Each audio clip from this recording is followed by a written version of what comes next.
In Enlightened Leadership, when we make decisions, I think it's very important to observe ourselves, how we make decisions. So if you can look at some examples that decisions that we make in our life in the past, if you pick one of them and see how you made a decision, and it's few possible situations. One possible will be decisions that are made based on conditions, based on pain, based on fear, based on some conflict, based on being angry at somebody, and these decisions are very often becomes like a collective destructive things or in self-destructive things.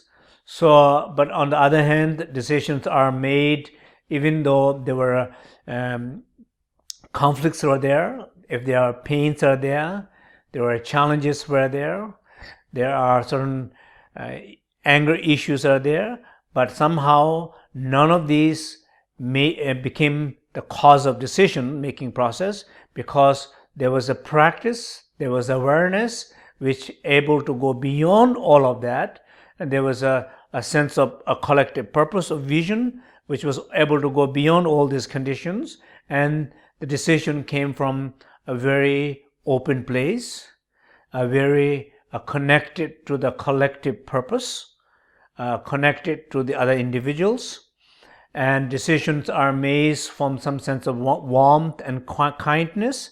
So if the decisions are coming from that place, I think then in the meaning of enlightened leadership, I think the decision should be made from that sacred space, from that pure awareness, or from that warmth as much as possible.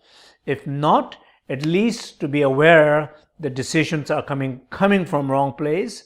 If you are even conscious of that, I think the direction can still change into much more positive. The problem is most of the time when in a bad leadership, people are not conscious at all of their pain, their anger, their conflict issues, and what they're always imagining, thinking from that place, speaking from that place, and making decisions from that place.